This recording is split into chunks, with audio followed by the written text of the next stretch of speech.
Welcome to K Times News బులెటిన్ల ముందుగా headlines. TDP MP తప్పుడు స్టేట్మెంట్ ఇచ్చారు. కేజ్రీవాల్ భార్య.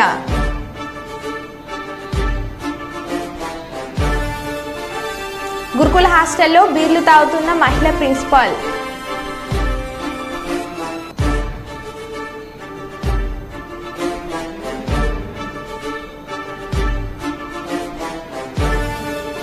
ప్రజాభవన్లో తెలుగు రాష్ట్రాల సీఎంల సమావేశ ప్రారంభం.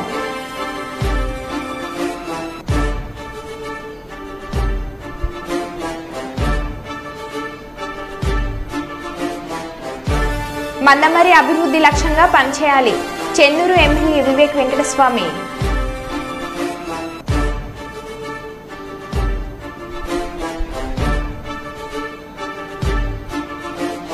బంజారా సంస్కృతి సాంప్రదాయాలకు ప్రతీక తీజ్ ఉత్సవాలు అని నిరూపించిన శాతవాహన యూనివర్సిటీ విద్యార్థులు.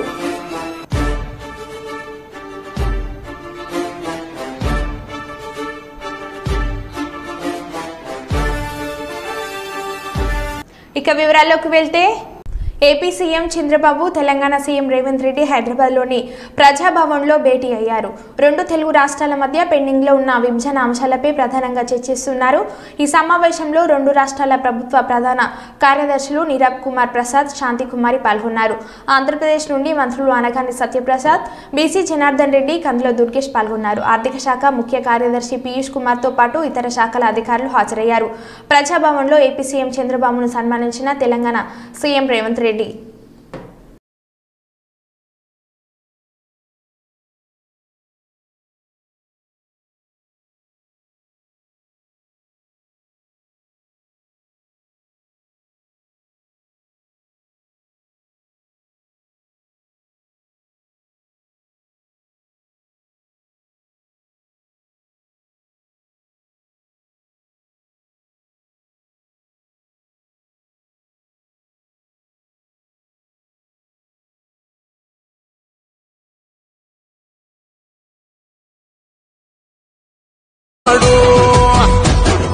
సోనియమ్మ దివెనతోని రాహులన్న సైనికుడయ్యి పెద్ద కొడుకై యుద్ధం చెయ్య సిద్ధమాయే రేవంత్ అన్న. మూడు రంగుల జెండా పట్టి సింగమోలే కదిలినాడు. ఒక్కరో కాంగ్రెస్ సూర్యుడు మన రేవంత్ అన్న నిగ్గదీసి అడిగే మొనగాడు.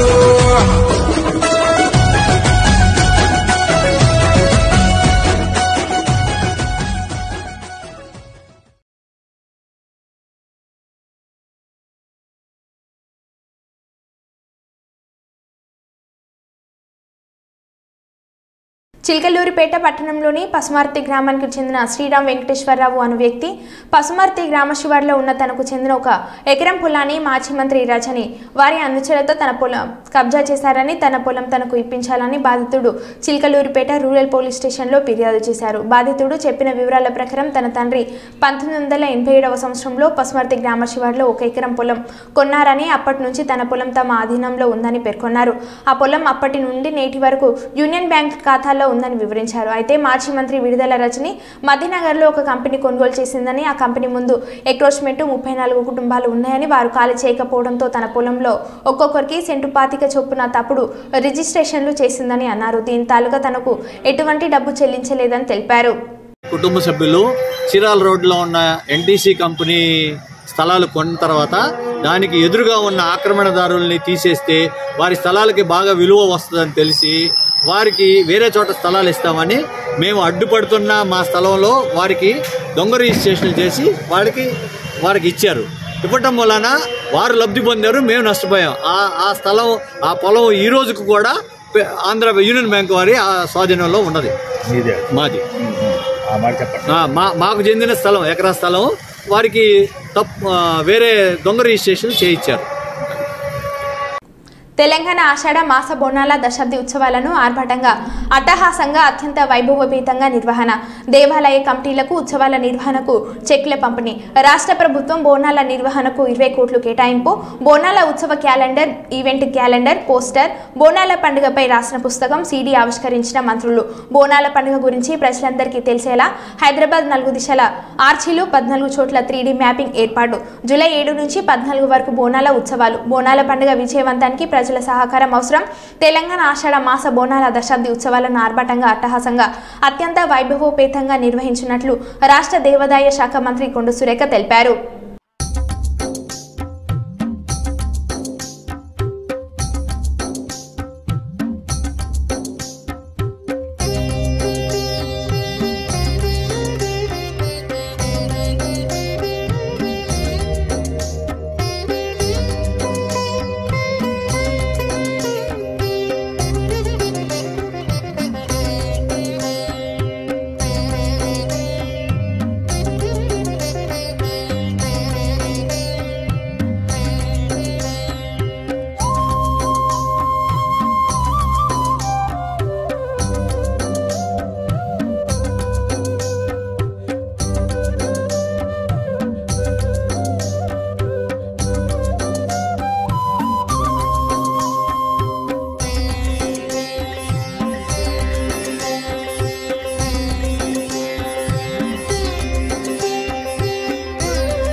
తన భర్త రాజకీయ కుట్రకు బలి అయ్యారని ఢిల్లీ సీఎం కేజ్రీవాల్ భార్య సునీత ఆరోపించారు. టీడీపీ ఎంపీ మాగుంట శ్రీనివాసులురెడ్డి ఇచ్చిన స్టేట్మెంట్ ఆధారంగా కేజ్రీవాల్ని అరెస్ట్ చేశారు.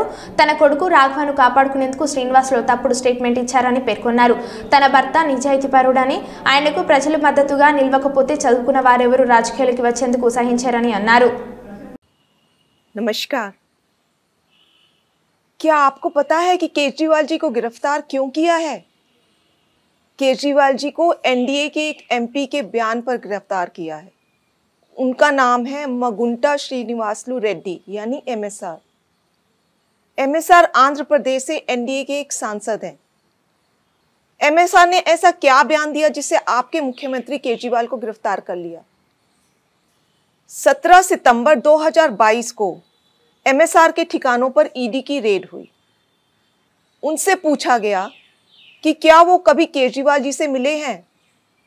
उन्होंने कहा, हाँ, मैं 16 मार्च 2021 को केजरीवाल जी से दिल्ली सचिवालय में उनके दफ्तर में मिला था। मैं दिल्ली में एक फैमिली चैरिटेबल ट्रस्ट खोलना चाहता था। उसके लिए दिल्ली के सीएम से जमीन के बारे में बात करने गया था। केजरीवाल जी ने कहा, लैंड एलजी के पास है, एप्लीकेशन दे दो, हम देखते हैं, और कहकर चले गए। ईडी को एमएसआर का जवाब पसंद ही नहीं आया। ईडी ने कुछ दिन बाद एमएसआर के बेटे राघव मगुंटा को गिरफ्तार कर लिया।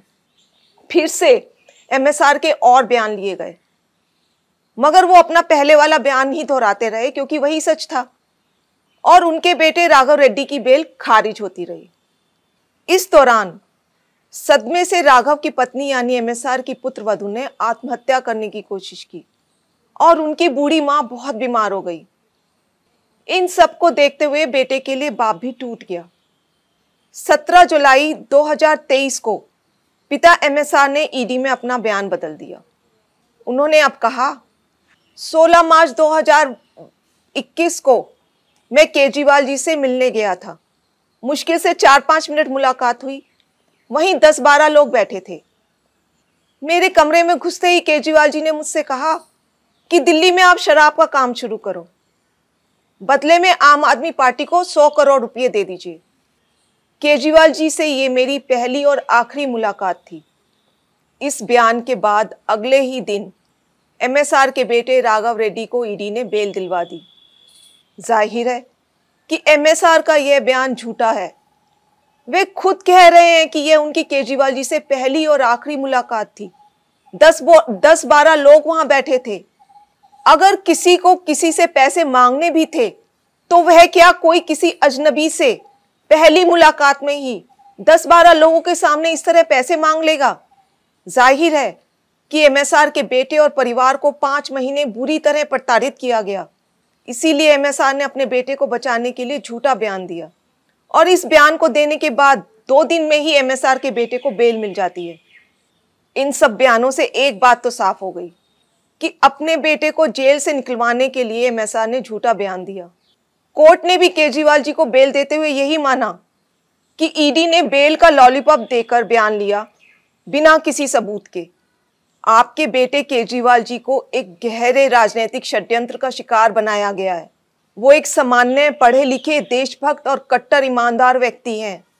यदि आज आप उनके साथ खड़े नहीं हुए तो इस देश में पढ़े लिखे ईमानदार लोग कभी राजनीति में नहीं आएंगे।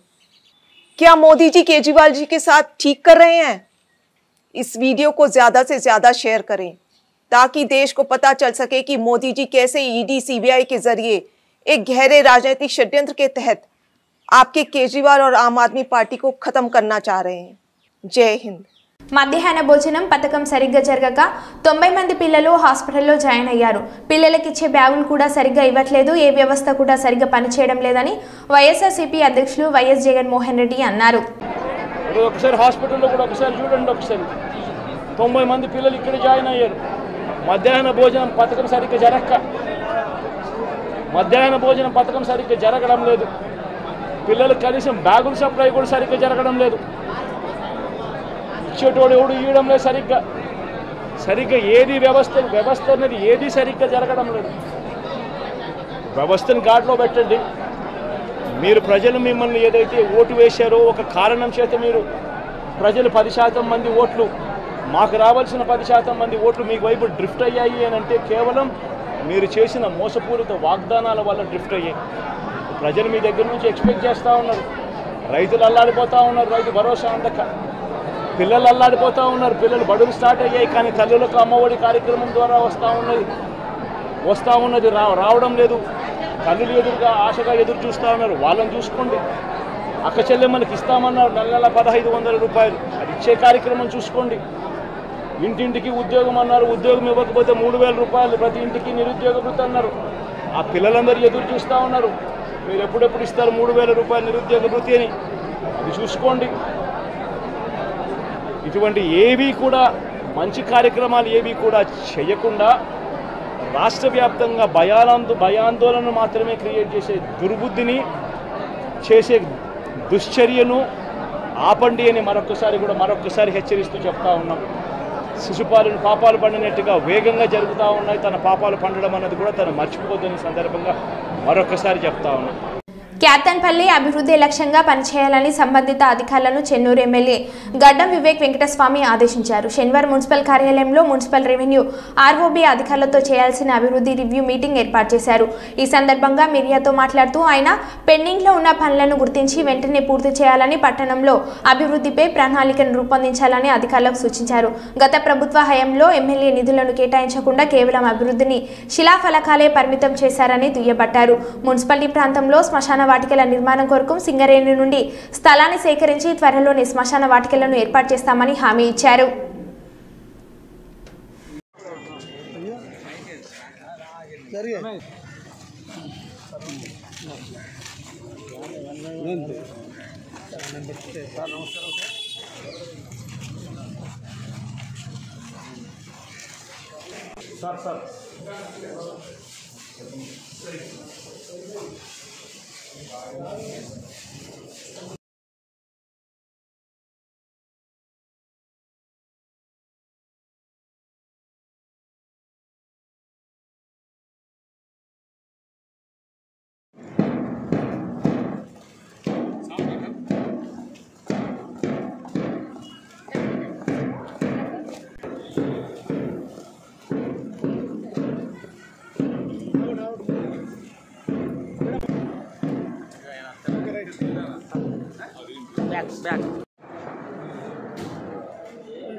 వర్క్స్ రివ్యూ ఇప్పుడే అధికారులతో చేయడం జరిగింది. ప్రత్యేకంగా మిషన్ భగీరథ రోడ్స్ ఏదైతే ఉన్నదో కైతాన్పల్లిలో గద్దరాడు సైడ్ ప్రత్యేకంగా రోడ్స్ వ్యవస్థ చాలా దారుణంగా ఉంది. మొన్న ఎలక్షన్లో కూడా కాంగ్రెస్ పార్టీ తరఫున చాలా వాగ్దానాలు ఇవ్వడం జరిగింది ఆ ప్రాంతంలో. దాంతోపాటు ఆర్కేపురంలో శ్మశాన వాటిక కావాలి, మైనారిటీస్కి ఒకటి కబ్రస్థాన్,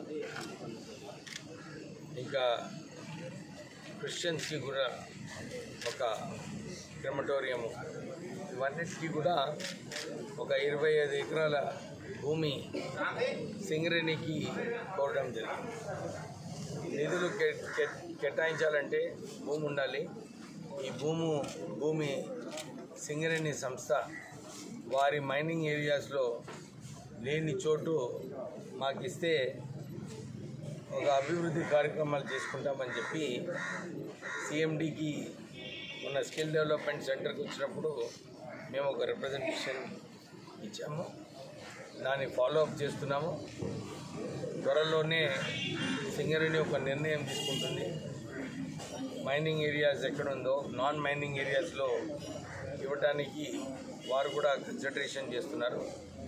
నేను మండే ట్యూస్డే సిఎండితో కలిసి ప్రత్యేకంగా ఈ ఆర్కేపురంలో సింగరేణి భూమి ఇస్తేనే ఏదైనా ఒక అభివృద్ధి కార్యక్రమాలు ఇక్కడ జరుగుతాయి. ఎందుకంటే ఇక్కడ భూమి లేదు, అంత సింగరేణి భూమి ఉంది. అందు గురించి సింగరేణి సంస్థ మనకు కోఆపరేట్ చేసే అవసరం ఉంది.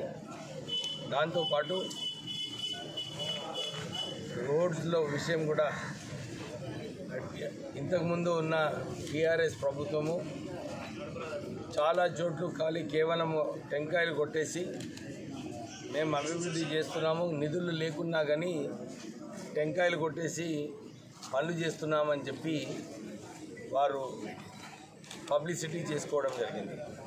నిన్న చెన్నూరు మున్సిపాలిటీలో కూడా అక్కడ ఇన్స్పెక్షన్ చేసినప్పుడు రోడ్ల విషయం చాలా దారుణంగా ఉంది. అక్కడ కూడా సేమ్ అన్ని చోట్ల కూడా ఎలక్షన్లు వస్తున్నాయి, ఓట్లు కావాలని చెప్పి పేపర్ పైన శాంక్షన్ తీసుకోవడం జరిగింది. ఈసారి ఈరోజు రివ్యూ మీటింగ్లో ప్రత్యేకంగా ఎన్ని నిధులు కావాలి, ఎక్కడ నిధులు పెడితే పనులు ప్రారంభమై తొందరగా పూర్తిగా అవుతాయి, మన ఆర్కేపురము, మన కైతాన్పల్లి మున్సిపాలిటీలో, ఇంకా మన గద్దరాయిడ్లో, ఇంకా ఇక్కడ వార్డులలో ఏదైతే ఉందో ఆర్కేపురంలో అన్ని చోట్ల కూడా వారికి ఈ రోడ్స్ విషయమైనా కానీ, మిషన్ భగీరథ నీళ్ళ విషయమైనా కానీ, సైడ్ డ్రైన్స్ అయినా కానీ ఇవన్నిట్లో మొదలు కాన్సన్ట్రేట్ చేసి ప్రజలకు అంటే నీడ్ ఆఫ్ ద అవర్ ఇది ఉన్నది. ఈరోజు గురుకుల్ స్కూల్ కూడా విజిట్ చేయబోతున్నాము. అక్కడ ఏమైనా నిధులు అవసరం ఉన్నదా, ఆ సంస్థ కూడా మంచిగా నడవాలి, విద్య గురించి విద్యార్థులకు ఏం అవస్థలు ఉండొద్దు అని చెప్పి ఇప్పుడు గురుకుల్ కూడా విజిట్ చేయబోతున్నాము.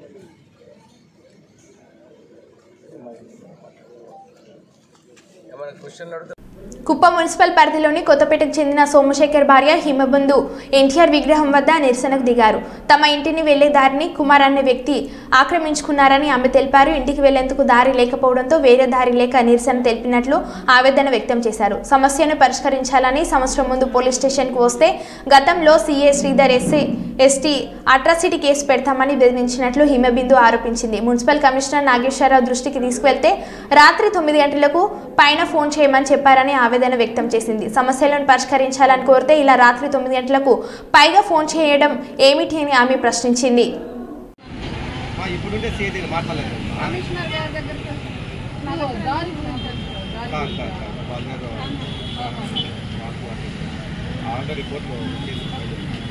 ఒకసారి వచ్చి మాట్లాడమా, మనం మాట్లాడచ్చు. సిఐ కానీ ఎస్ఐ కానీ వాళ్ళని చెప్పమైనా నేను ఒక ఆడబిడ్డ వచ్చి కంప్లైంట్ చేసినప్పుడు వాళ్ళని పిలిపించాల్సింది కనీస ధర్మం అది కూడా చేయకుండా నేను ఆడదాన్ని తిరుగుతా అంటే వాళ్ళ కొమ్ము కాస్తున్నారంటే ఆఫీసర్ని అడగడమా మమ్మల్ని అడిగితే కాదు సార్ ఉన్నారు సిఎస్ఆర్ ఉన్నారు ఎస్ఎస్ఆర్ ఉన్నారు రోజు మాట్లాడతారు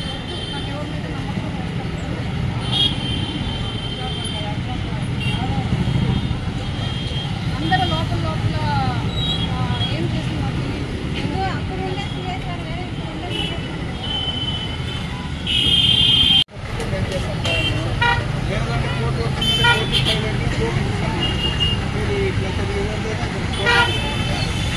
బీసీలకు కూడా బీసీలు బిల్డింగ్ క్యాస్ట్ విలువ ఉండాలని అది జరగాలంటే మనం ఇట్లనే నిరసన చెప్పాలి. మనము ఎస్సీ ఎస్టీ భయపడతా ప్రాణాల నుండి దారి లేదు. ఒకసారి ఇంటికాడ చూడండి కంప్లైంట్ ఏంటి ఇంతకుముందు ఏమో కంప్లైంట్ ఇచ్చిందా ఎఫ్ఐఆర్ మళ్ళీ లాస్ట్లో ఎవరు పట్టించుకోలేదు. అదే మరి ఎఫ్ఐఆర్ చేసినప్పుడు మరి కోర్టు ఇస్తారు మాది మేము చూడండి ఆ వరకు మేము మా కోర్టు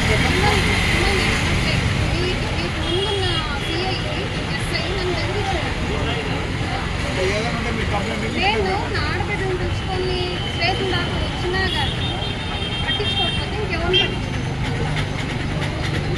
సరే మున్సిపల్ కమిషనర్ గారైనా పట్టించుకోవాలి. చిట్టిబాబు సార్ ఉన్నప్పటి నుంచి ఇప్పటికీ 3వ కమిషనర్ చేంజ్ అయినారు. కానీ నా సమస్య మాత్రం ఏమైనా మీకు సమస్య ఉంటే మాకు ఏమైనా చెప్తారు 9 గంటలు మేము దాని నుంచి 9 గంటల పైన అధికారులు రాండి మీరు ఏమైనా సమస్య చెప్పండి మేము మా చేస్తాం. అధికారులు నా దగ్గర రికార్డ్స్ ఉన్నాయి. అంటే అది ఆటో రికార్డు ఫోన్ కాల్ 9 గంటల పైన ఎప్పటి నుంచి స్టార్ట్ చేసినారు గవర్నమెంట్ అధికారులు పనిచేసి 9 గంటల పైన పోలీస్ మున్సిపల్ కమిషనర్స్ వీళ్ళందరూ కూడా 9 గంటల పైన పనిచేసేది ఎప్పుడు స్టార్ట్ మామూలుగా పనిచేసేదే కష్టం. ఇంకా వేరే ఆడవాళ్ళకి ఎక్కడ ఉంది సార్? ఎంతమంది ఆడవాళ్ళని బలి చేస్తారు సార్? ఎస్సీ ఎస్టీ ఏం చేసినా నడుస్తుంది సార్. మేము పథకాలు మోసుకోవాలి సొసైటీలో. మా బీసీలకు కూడా ఏదో మాకు కూడా ఒక విలువ ఉండాలి సార్ సొసైటీలో. వేరే క్యాస్ట్ కానీ వేరే ఎవరు బతకాల్సిన పని లేదు. అందుకనే అంబేద్కర్ గారిని డైరెక్ట్గా అడుగుతాను. ఆయన లేకపోయినా ఎట్లా రాసినారు ఆయన రాజ్యాంగాన్ని? ఓన్లీ ఎస్సీ ఎస్టీలకు మాత్రం రాసేసారు. మేమేం పాస్ చేస్తాం సార్? వాళ్ళు కొట్టినా మా మీద వాళ్ళ మీద యాక్షన్ తీసుకోవట్లేదు. పోలీసులు పిలిపించట్లేదు అసలు స్టేషన్. అంటే డబ్బుంటే ఏదైనా నడుస్తుంది, కొనేసుకోవచ్చు పోలీసులు. ఒకదాన్ని నేను అనుకుంటున్నాను తిరిగి తిరిగి అసలు బతకలేము. వాళ్ళు కొట్టినా తిట్టినా ఏం చేసినా మనం పడి ఉండాల్సింది. ఎందుకు కావాలి సార్ ఈ బతుకు? అంటే ఇప్పుడు ఆ ల్యాండ్ని ఆక్రమించుకునే వాళ్ళు ఏం కష్టమా? ఎస్సీ ఎస్టీ అంటే సార్ అది నాకు తెలియదు. వీళ్ళు చెప్పినారు, పోలీసులు చెప్పినారు. ఏమని? వాళ్ళు ఎస్సీ ఎస్టీమా నేను ఈ కేసు పెడితే నువ్వేం చేస్తావు, నువ్వు అసలు ఏమి చేయలేవు, దాన్ని తిరగలేవని వాళ్ళే నాకు చెప్తాను. ఇంకెవరు కాబట్టి చెప్తాను అట్లన్నీ డిపార్ట్మెంట్లో ఎవరు మా చెప్పింది? ఇప్పుడు ఎవరున్నారు నాకు తెలియదు. పేరు కూడా తెలియదు సార్. లాస్ట్ టైం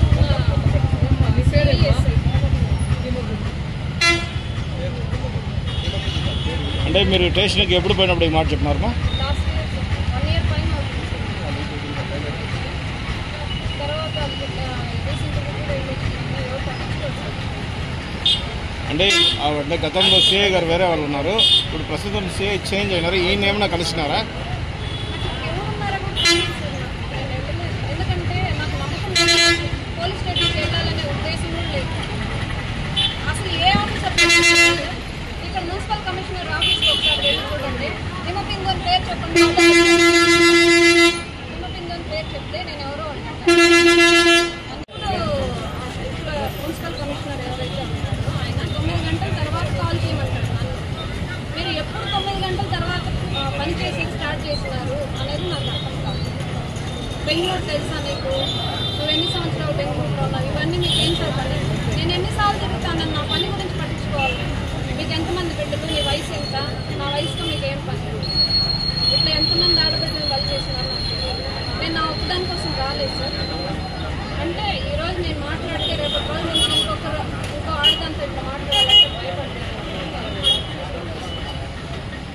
కాకినాడ జిల్లా పిఠాపురంలో గవర్నమెంట్ మద్యం షాప్ నెంబర్ 4666లో చోరీ 42 ఫుల్ బాటిల్స్ 10 బీర్ బాటిల్స్ను కాజేసిన దొంగలు. మద్యం షాపు వెనుక భాగం నుంచి రేకును పైకెత్తి సీసీ కెమెరాను లాగేసిన దుండగులు పిఠాపురం పోలీస్ స్టేషన్లో ఫిర్యాదు చేసేందుకు వచ్చిన సిబ్బంది ఇలాంటి ఇంటి దొంగలుగా భావిస్తున్న పిఠాపురం పట్టణ పోలీసులు.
కష్టపడ్డారు కదండి బాబు.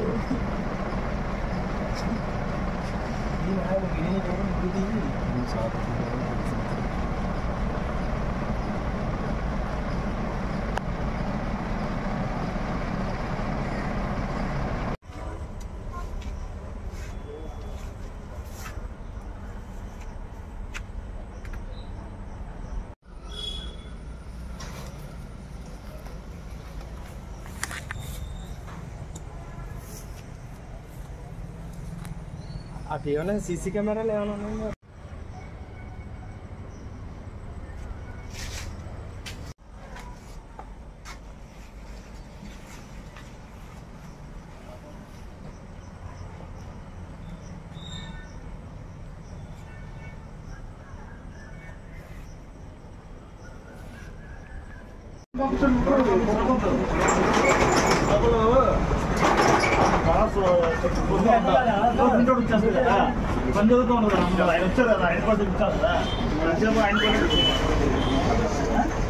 మరో బులెటిన్లో మళ్ళీ కలుద్దాం. Stay tune.